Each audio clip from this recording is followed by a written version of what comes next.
Welcome to Satsang.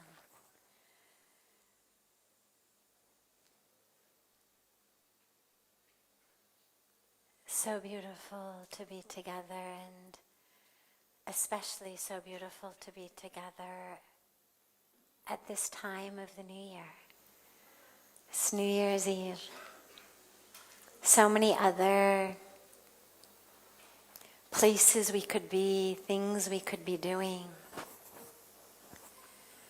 And yet, most of those things, the parties, the clubs, most of that leads to the new year beginning just like the old year.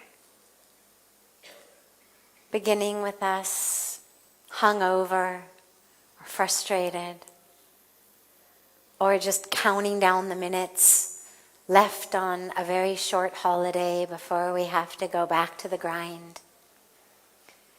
But it doesn't actually lead to anything changing in our life.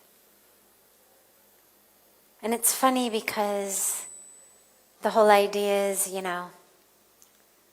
coming together and celebrating.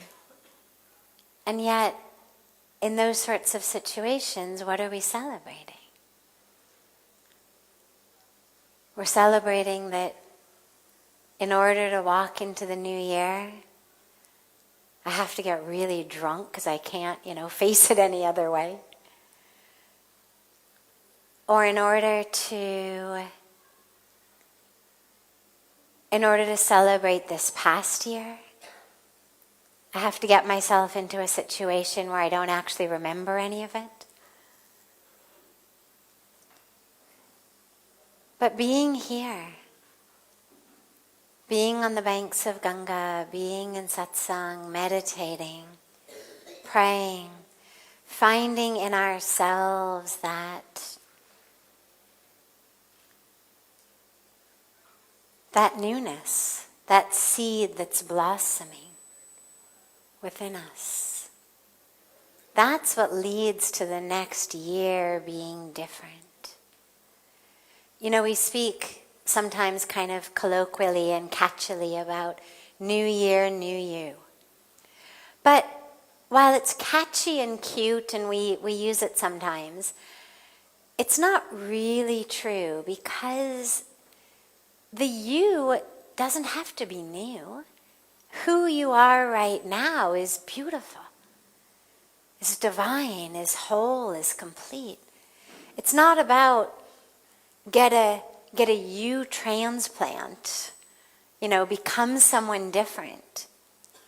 It's not that. When we talk about new you, it's more a way of how we think, how we understand ourselves, how we act, how we move through the world. And so that newness is what enables us to really know who we are. So it's not about I'm changing who I am. It's not about I need a new me, out with the old me, in with the new me. It's not that. Me, old, new, today, yesterday, tomorrow is divine. But it's, I get a new way of seeing me. I get a new way, I get new glasses you can think of. I get a new way of understanding me. To know that who I am is divine. And to be able to move through the world knowing I am love.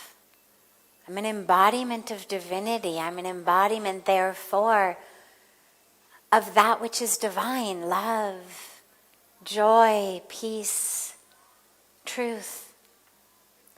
So the new you is a new glasses. So it's not you have to change who you are. It's just you have to change how you relate to yourself, how you identify. Because in that false identification we suffer. And in that false identification we bring suffering to others. All of that which makes us miserable is due to some way that I'm looking at myself, at the universe, in a way that isn't really true. So we get new glasses. So it's a beautiful joy to be able to be together as we find new glasses, new ways of seeing, new ways of understanding, new ways of living, so that the truth of who we are blossoms more and more, flourishes more and more, and that we start living more and more in that truth. So, as always, we begin with one of the questions that's come in advance to us from our family joining us from all over the world through the beautiful gift of technology. How do I manage my emotions so they don't run my life and create problems? So, managing ourselves is not the highest goal. And I say this from experience. I used to believe, before I came to India when I was 25, I used to believe that the highest goal of life was to be able to manage ourselves, manage our emotions so that they don't overrun us, manage our pain, manage our problems, manage our relationships, manage our work, or in my case, school, a PhD program. But I really thought that the goal was just to be able to manage everything. And that when I was doing a pretty good job of managing things, I really thought that was kind of the best that life had to offer. Is you just, because I also had been at a time earlier where I wasn't managing so well. And so to be able to manage seemed like, yeah, now I'm managing. And everyone I knew, everywhere I looked, everyone was managing their lives. Some better than others, but everyone was sort of on a spectrum of management.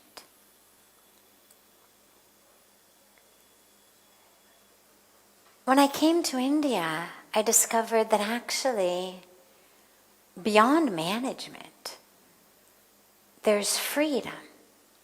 Because management implies that I am somehow astray or runaway, right? I mean, you've got to manage employees. Think about what the manager of a company does, or the manager of a business. They manage all of the employees.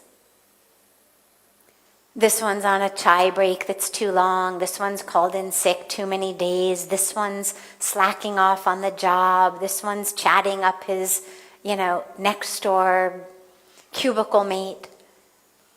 This one's using his computer to check Facebook. This one's drinking on the job.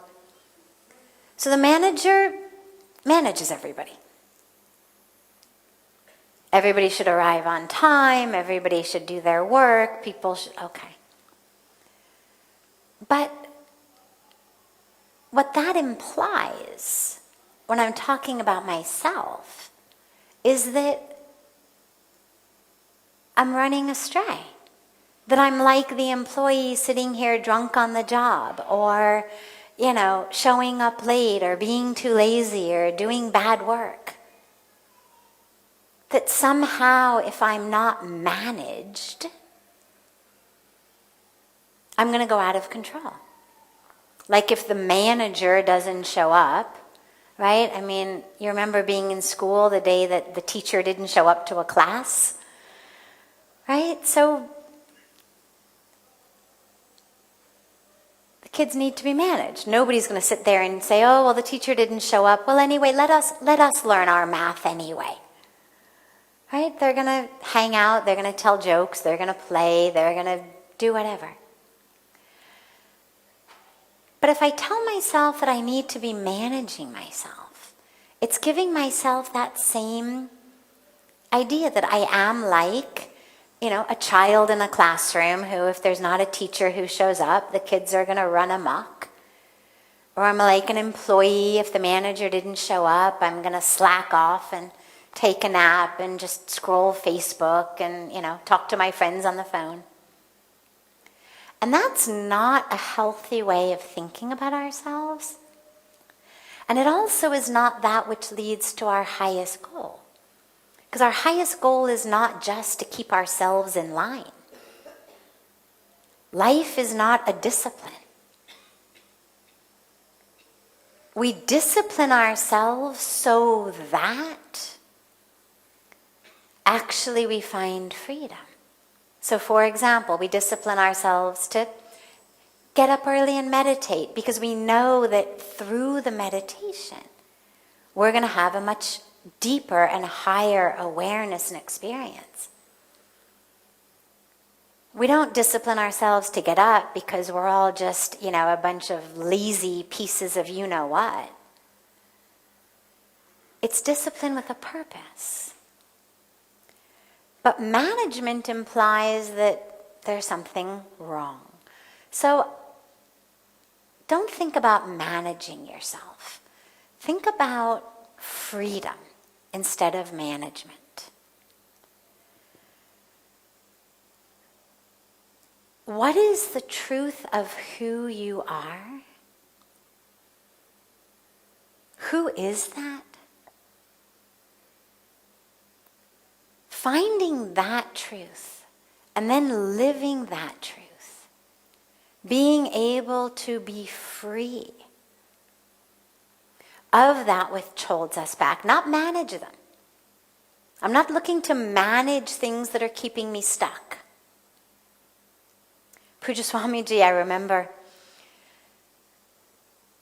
I've been here now 25 years, and in the beginning when I would have the beautiful blessing of being in seva with him as we traveled around the world, and he would look at those times there were a lot of stress management workshops that were being advertised in the magazines on airplanes. And I remember we would sit on airplanes and he would just look at the airplane magazine and see these advertisements for stress management. And he always used to laugh. And he said, we manage things that we care about. So we manage our money, we manage our estate, we manage things like that.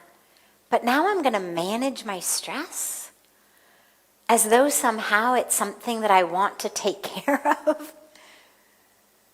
Make sure it stays safe.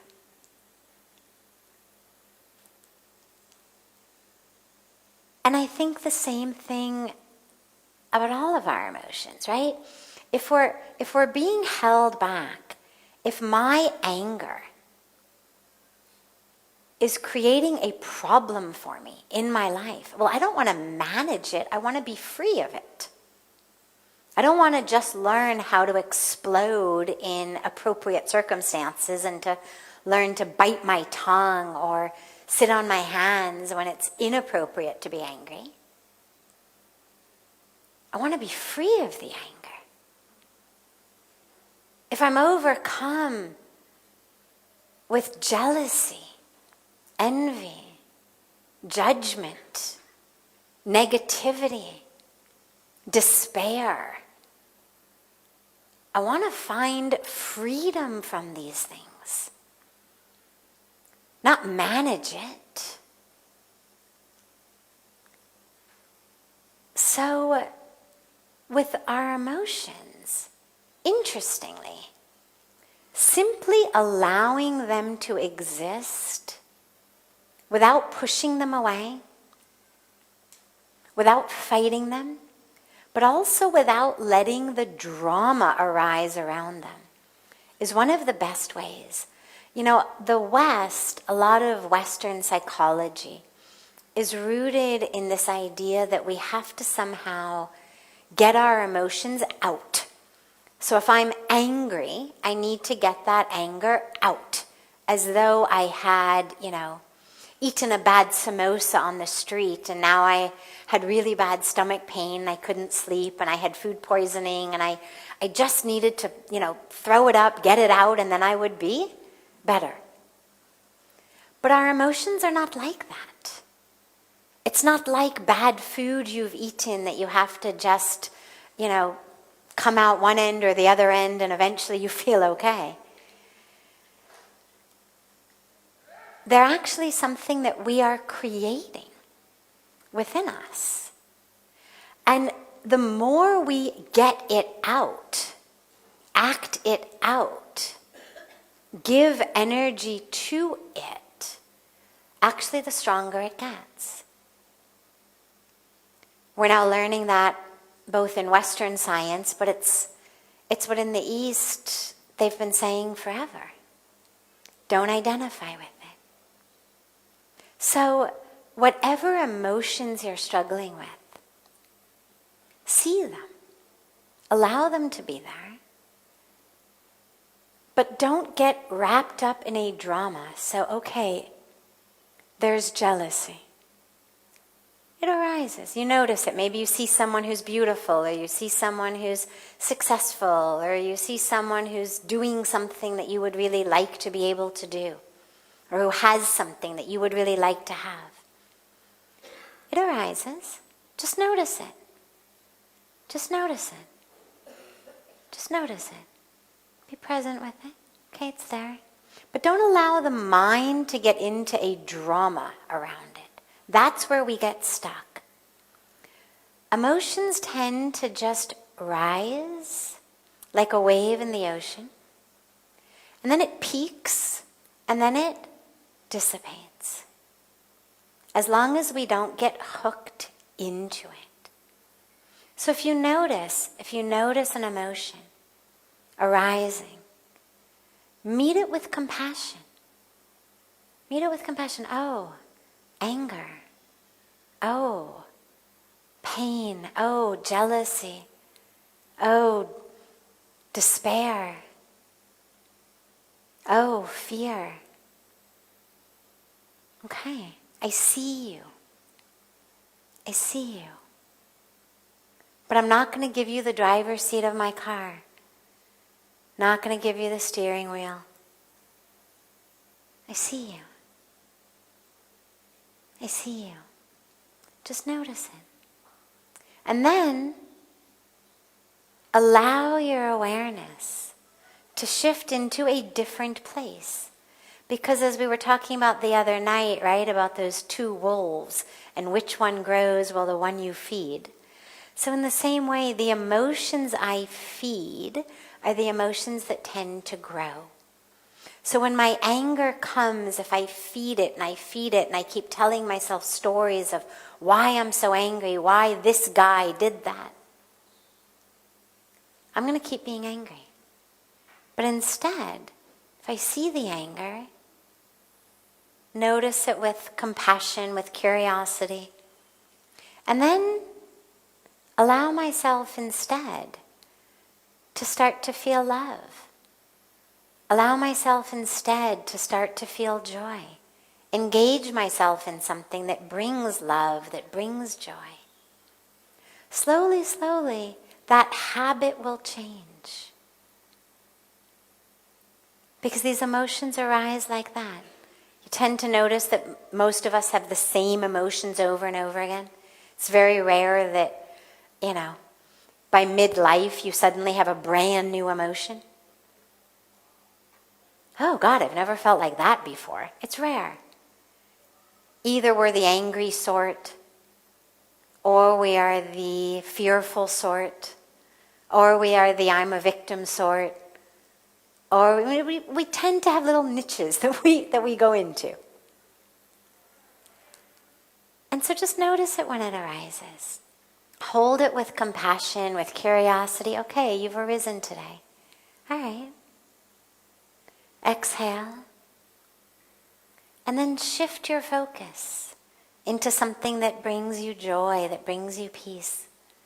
And allow that to fill the space that's otherwise being occupied by the other emotions.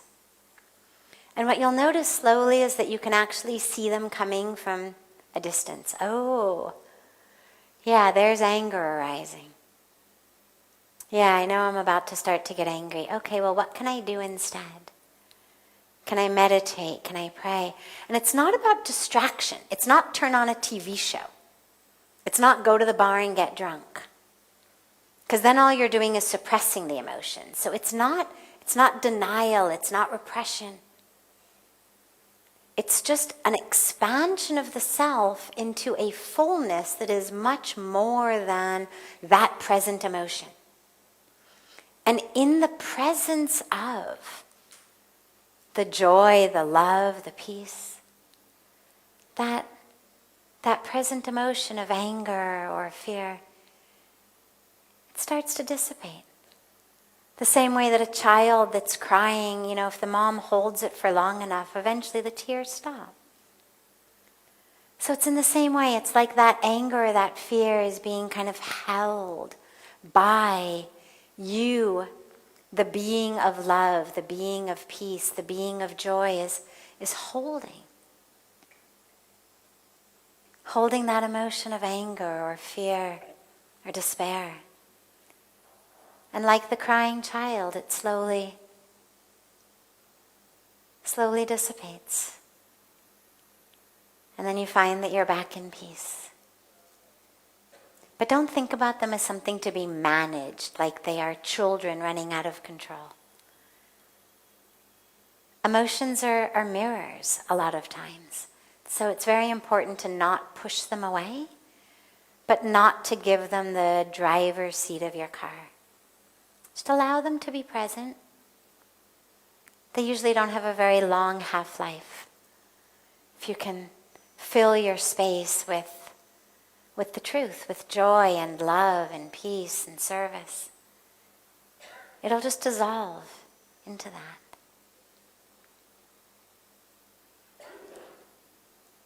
Does anyone here have a question? Yes. Sevanandaji has the mic. Wonderful. Maybe just keep your arm up and he'll... we have 2 mics.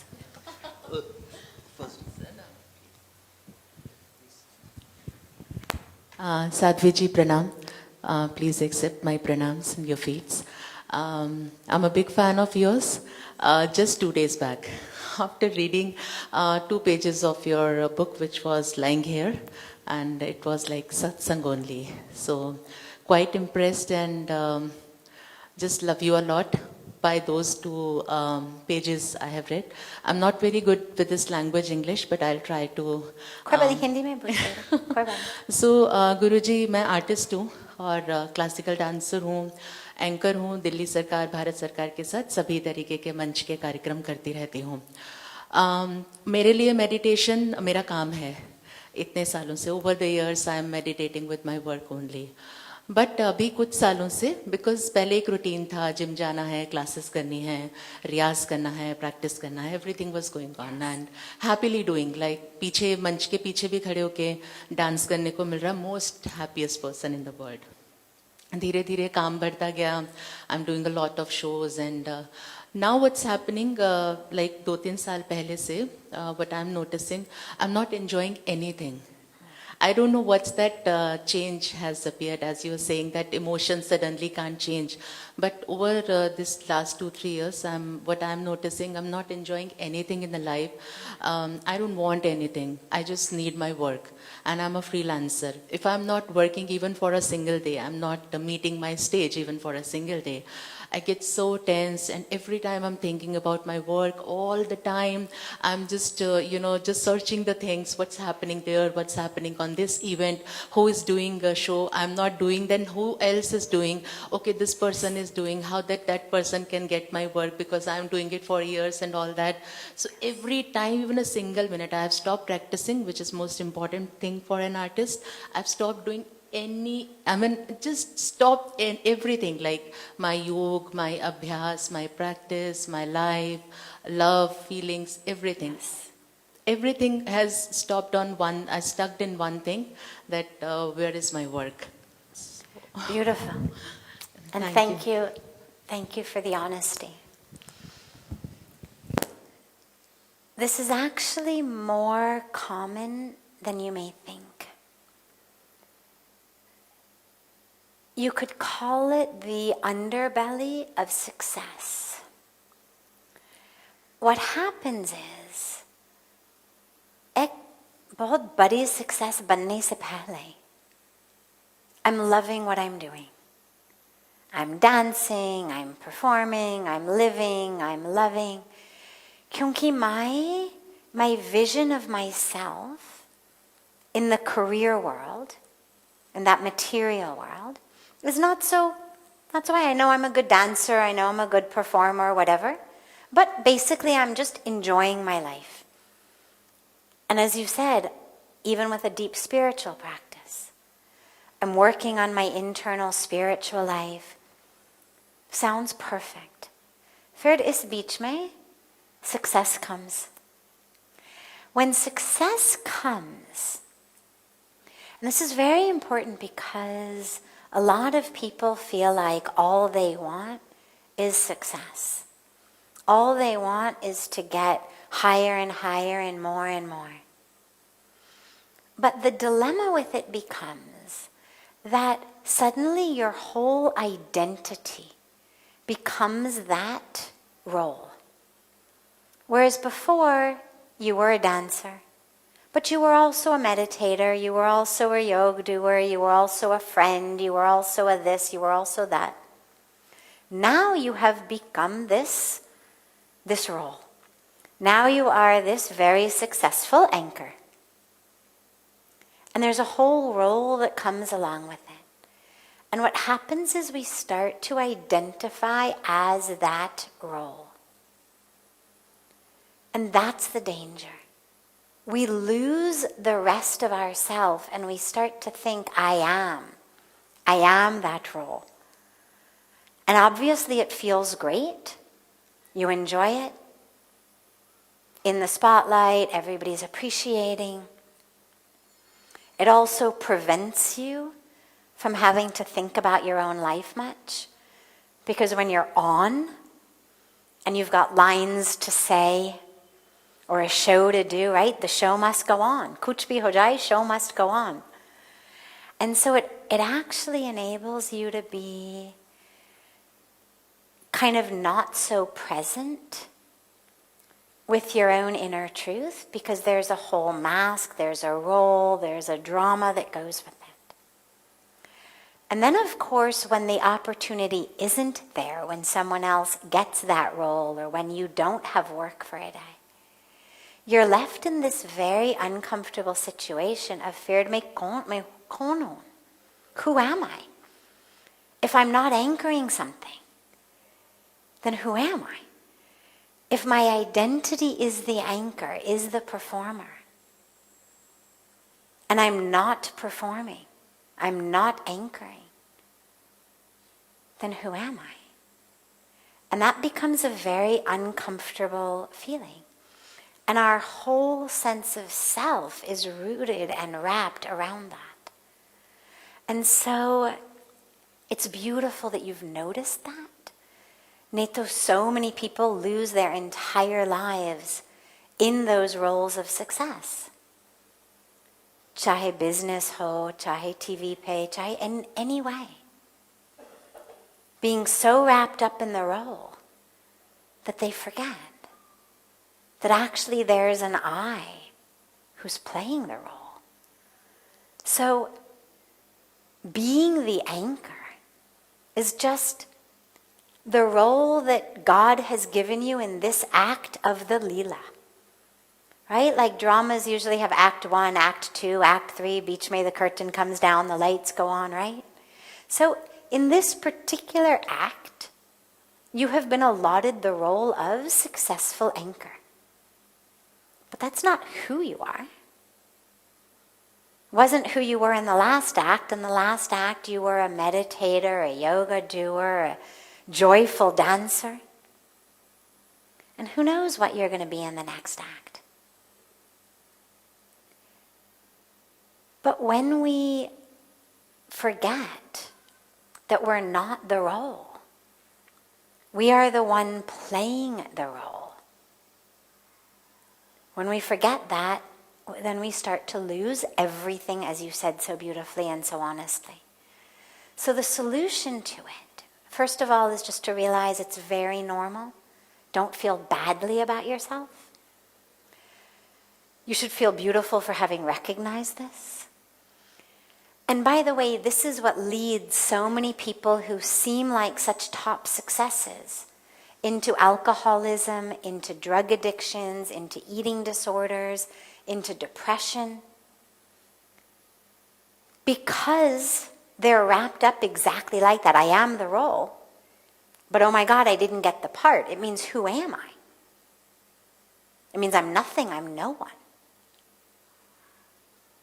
So what you need to do, it's a very simple practice. I'm going to take 3 minutes of your day. Okay? If you can do a little more, it's great, but even if you only have 3 minutes. In the morning, 1.5 minutes. Okay? After you wake up, you can do it sitting in your mandir. You could do it in the shower. But 1.5 minutes in which you take a moment, you anchor in the truth of who you are, which even though you're not doing much of your meditating these days, still you know that, you know who you are. You take a moment, you anchor in that, the real me. And then you zip up your costume. The costume is the roles you play. In her case, it's a successful anchor. In our cases, it's so many different roles we play. It could be a role through our career. It could be a role in a relationship. It could be a role in so many different ways. But you literally zip it up. I am now going to play the role of successful anchor, or doctor, or lawyer, or teacher, or whatever I'm playing. And then you go out and you play it in the best way you can.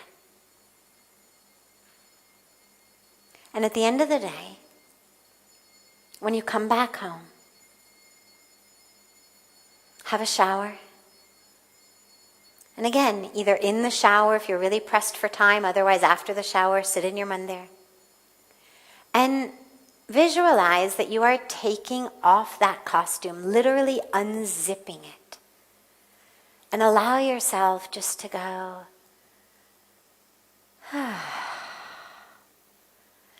right? And just rest for a moment back in who you are. And again, if you've got more than 3 minutes a day, do 5 minutes in the morning, 5 minutes in the evening. Add back in a few minutes of meditation in the morning before you zip on the costume, in the evening after you unzip the costume. What that's going to enable you to do, because spirituality doesn't mean don't play your roles. But it just means don't forget who you are. Don't allow the mask to get glued to your face. And so you bring back that meditation. And the other thing that I would do is I would make a list. It's a beautiful time, it's the new year. Make a list of the things that actually bring you the most joy in your life. The real most joy in your life. And then look at them. Because when you give up all of the things that bring you joy, in order just to be that successful anchor, under the guise, this idea that somehow if I get another role, I get another job, then I'll be happier. We forget actually that we're we're letting go of all of that which actually does bring us happiness already. And then make a commitment that every day you're going to do at least one of those things that really makes you happy. So that whether you get the show, you don't get the show, the ratings are good, the ratings aren't good, somebody tweets about you, they don't tweet about you. Either way, you're anchored in who you are. You've started your meditation practice up again. And you've done one thing in the day that really brings you deep joy. And that'll help you find your center again. It's very easy to get blown off center when we get swept up in success. But use this time to just come back to your center. And another beautiful thing to do is literally all day long, have ways that you remember to just check back in with the me who's under the costume. So maybe it's just a moment before each meal, before you eat anything, before you drink water,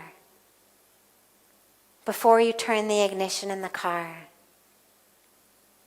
Come up with 6, 7, 8 things during the day that you do every day. Before you go to the bathroom, before you enter the bathroom, after you come out of the bathroom. Just a moment. They're just triggers. They're just things to remind you. Oh, I'm going to eat? Okay. I'm going to drink? Okay. Just a moment. And you reconnect. And you remember who you are. Then you're in the spotlight. Wonderful. You're not in the spotlight. You're dancing behind the scenes. Either way, you're connected with the self, which is that source of joy.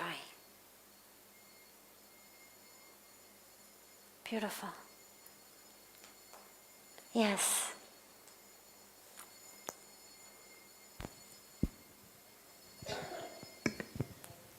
Good evening, Swamiji. So, my question is centered around expectations. The context is that 2 or 3 months back I was talking to my friend. So she said that she wanted, just fulfill the expectations of her family, kids, and then in the end want to go to old age home. And so that was her current thought process as of now. Now the point is that as a personality, she's very vibrant, but then down the art, she's a loner in that context. So the point is that what should be the appropriate thought process for her to move forward so that she can be happy for the rest of the life? Because it's not easy to be, moving to an old age home and be a lonely person. From my own family, I've seen it. It's not easy. So,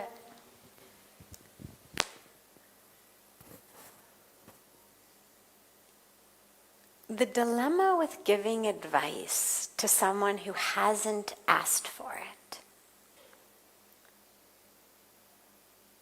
is people usually are not so excited to take it. So many times we offer, advice to people, your friends. Now, most of the time, when you try to give someone advice that they haven't asked for, they're not usually so appreciative. It's very rare that someone says, oh, thank you so much for that piece of totally unasked for advice about how I should live my life. Very rare.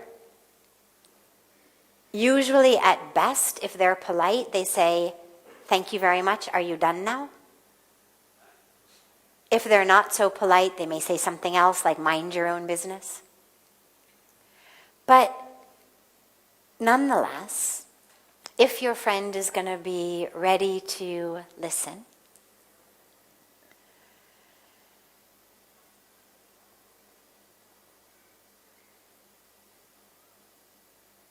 we have to live our lives today. It's a very delicate balance between living today as the best, the fullest, the most beautiful day that we can create, and simultaneously also keeping, kind of an eye on the future. Meaning, as Pujya Swamiji always says, failing to plan is planning to fail.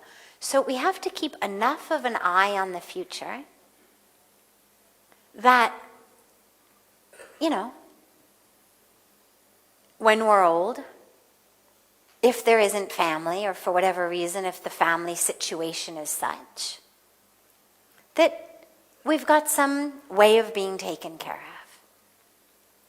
But you don't want to live your life. You didn't mention how old your friend is, but you look quite young. I'm imagining your friend is probably around your age. I mean, you're many, many, many decades from looking at an old age home. So if she right now is already thinking about that, what I would try to do is I would try to get her focused on the next several decades. How can she utilize these decades, these minutes, these moments of her life, to feel full, to find fulfillment, to be of service, to share with others? And at the end, an old age home is obviously not an ideal situation, but it's also not the end of the world. There's many people for whom that is the situation. The question for her now is, how can she live now? Vibrantly, alive, full, connected, in service. Because when you think of an old age home, you think of kind of just sitting there and sort of waiting to die. Well, she shouldn't start waiting to die now. She should be living now. We all should be living now. However old we are. And then when the time comes, we see what the situation presents. If it's with our family, beautiful. If it's with others, beautiful. Who knows? Maybe your family will take her in when she's old. Who knows? Maybe she will be in an old age home. Who knows? But what we know is right now, she's got skills, she's got abilities, she's got resources, she's got strength. And that's what she should be focusing on. And as her friend, help her. Help her to stay focused now on the joy of now, rather than thinking about where am I going to be many decades from now. Because then you're dead while you still are living. Then she's old while she's still young. So I think that's probably the very best that you can do for her now. And, later on, if you're still good friends and your family wants to take her in and take care of her in her old age, who knows? She can come here. Really? Tell her you went away for New Year's and you found where she's going to go when she's old. But she should focus on now. Beautiful. Does anyone else have a question? Yes, one here in front and then in the back. Pranam Sadhviji. By profession I'm a veterinarian, and otherwise I'm too interested in this spirituality and all these practices. I just want to ask one thing, society has made a number of rules, do's and don'ts, and at least 99% people believe in that. They have a definition for an ideal family. Like if the father is not there, they'll pity on you that, oh, poor people, they don't have the complete family. If you're only sisters, you don't have a brother, again the same impression. And top of all, if you don't have children, then even if it's my example only, even if I'm happy without that, but the people will not let me feel happy. They'll keep on again reminding me that you need, something is missing in your family, there is a vacuum in your family, you should adopt a child, and it's not a complete family. You'll see when, even if you adopt a child, then you'll see the difference. So it's like everyone has a different destiny. It's not that everyone can get everything, but is it necessary that we should fit in that ideal definition of a family? Is there not another way out that we can be happy in a situation in which we are? Absolutely. And this is true whether we're looking at a family situation, whether we're looking at a career situation, you know, whether it's a different choice that you make in terms of children, marriage, family, whether it's a different decision that you make in terms of a job. Maybe your family and everyone you know are doctors, but you want to be a painter. Or everybody that you know is an engineer or a businessman, but you want to be a poet, right? We see the same sort of pressure from society.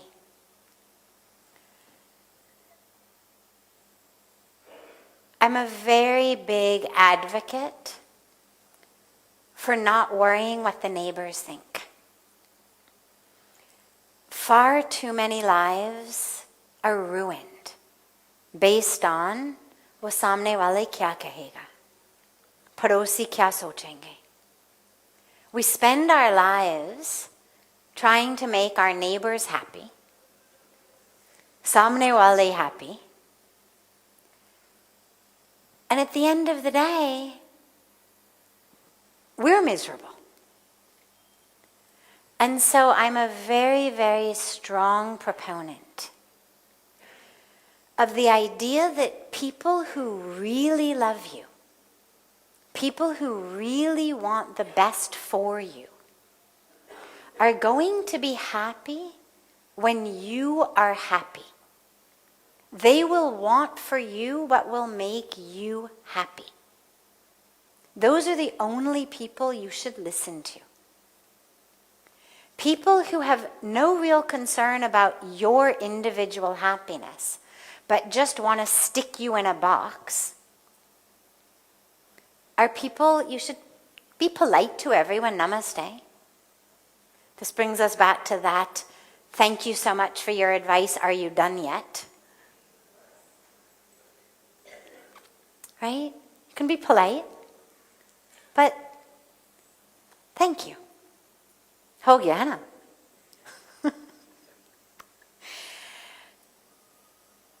And you may want to think about some response. If you get the same question like that over and over and over again,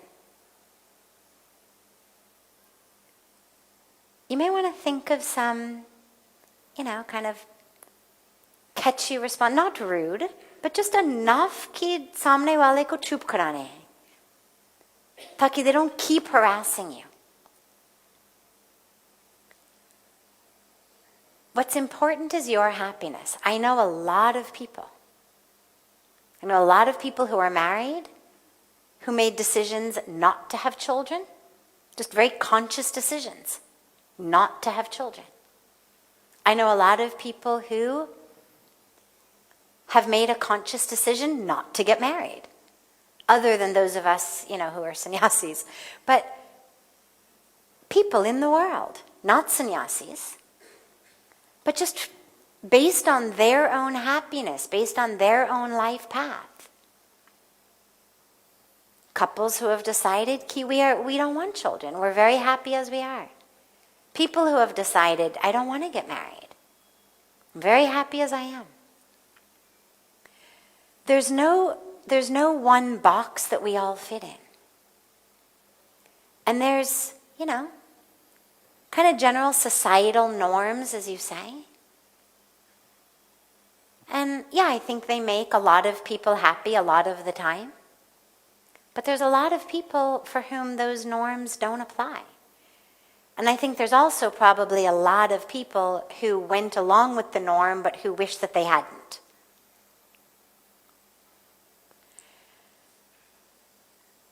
Your only responsibility is to your capital S self. Your only responsibility is to actually awaken to the truth of who you are. It may be married, it may be unmarried, it may be a mother, it may not be a mother. It may be a doctor, it may be an engineer, it may be through a poet, because none of those are who you are anyway. Those are just different roles. It's still the drama. Oh, you're playing a mother in the drama? Okay. Oh, you're playing a woman who's not a mother in the drama? Okay. Oh, you're playing a wife? Okay. Oh, you're not playing a wife? Okay. They're all just different roles. It's all still the drama. Oh, you're a doctor? Okay. Here's your lines. Oh, you're a poet? Okay. Here's your script.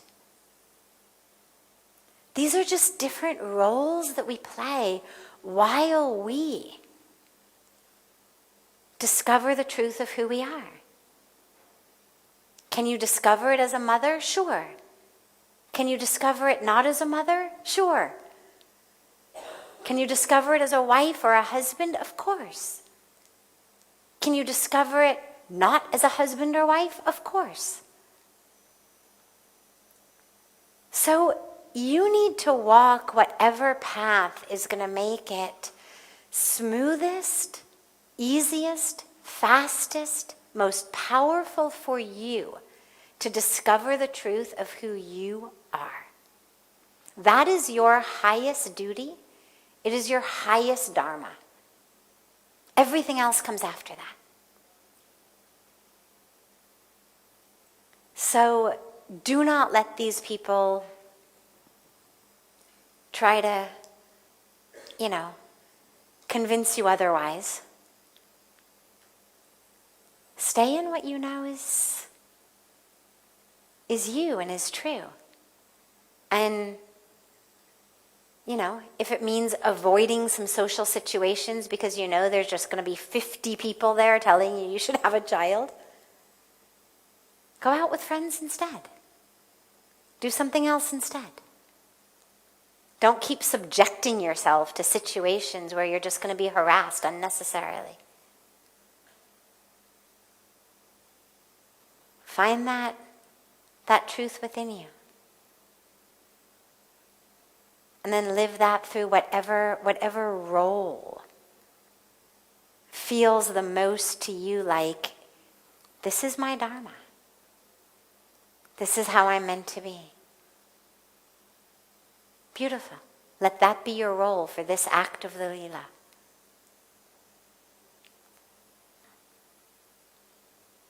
Wonderful.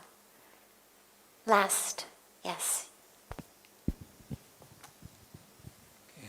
Pranam Sadhviji. So my wife and I, we've been part of the retreat here since Monday. When we came here, we were on a really low point in our life. But these 5 days have actually transformed us for the better. Yeah. So in thanks to you, we're very grateful for being here, and we thank everyone here in the Parmarth Niketan family for enabling that for us. So I just wanted to say my gratitude first.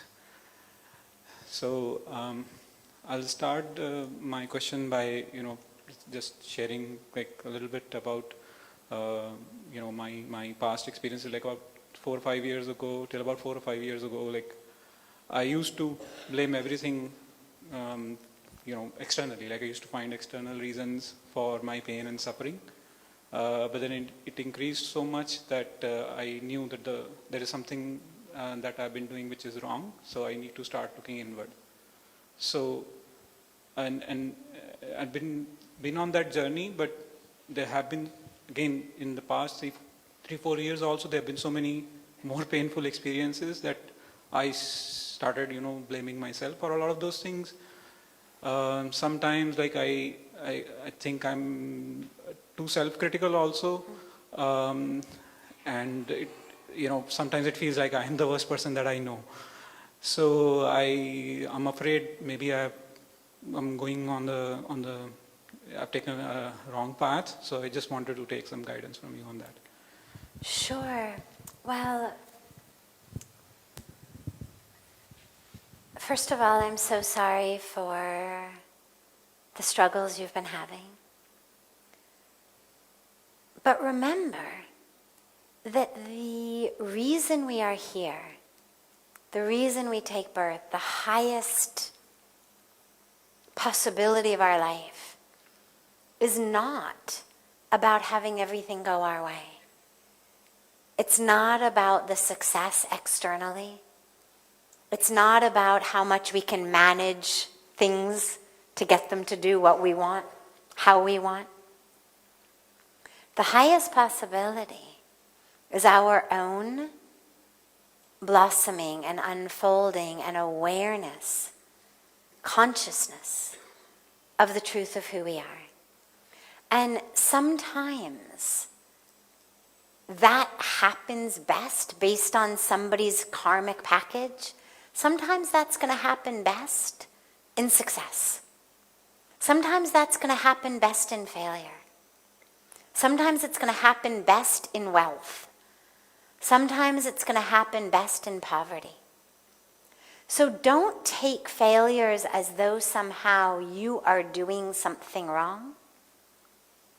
It may be just that right now this is the path that you are meant to be walking,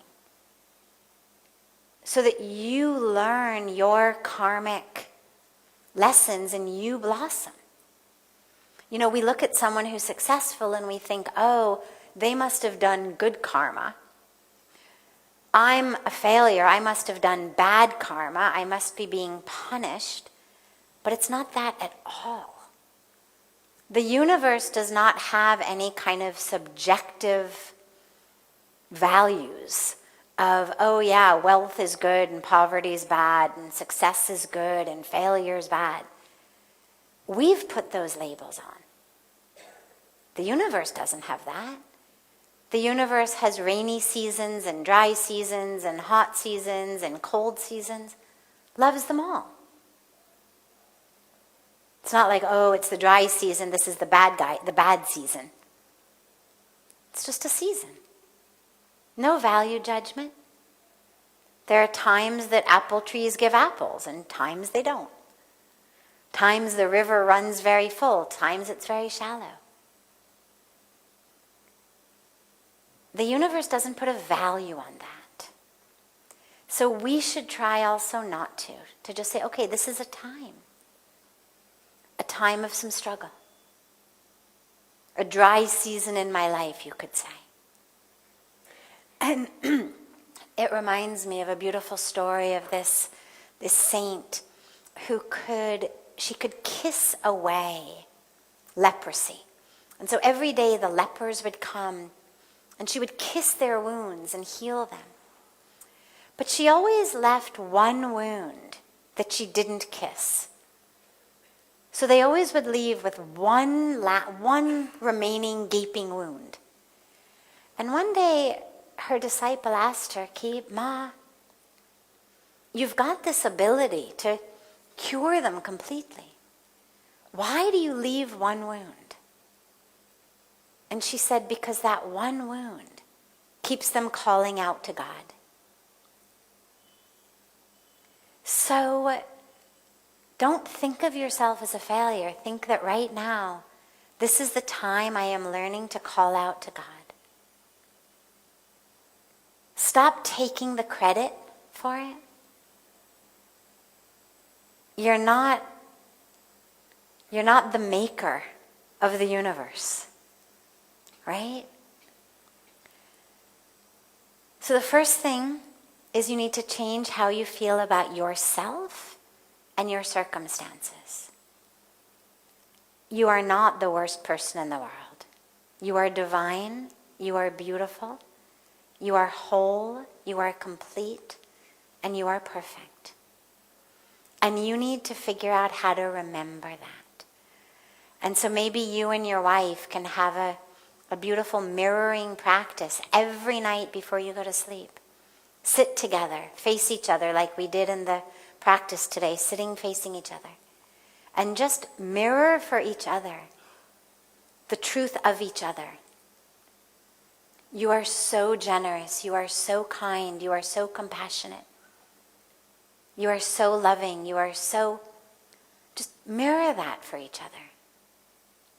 But be honest, because obviously you're husband-wife, you're going to know when the other one is just doing nothing. Be real.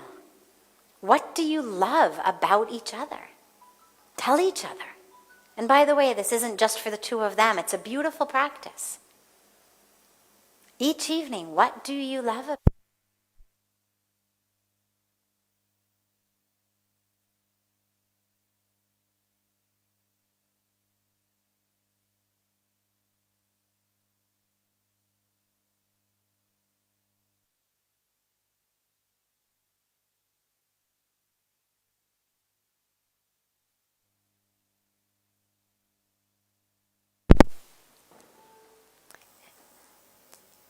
Share that with each other.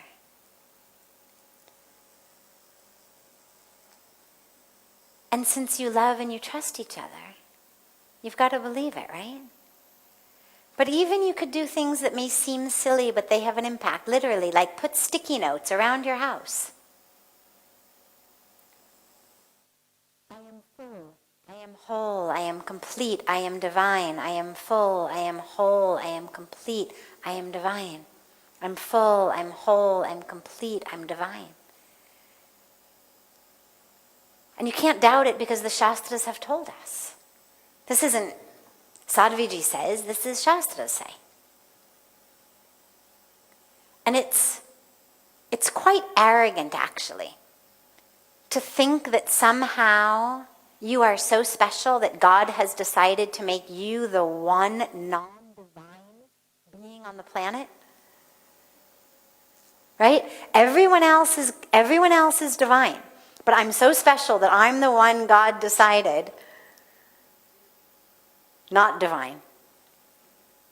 Right? You see the ego's game in that? I'm the one God forgot. I'm the one God took out of the oven half-baked. I'm the one God's playing a trick on.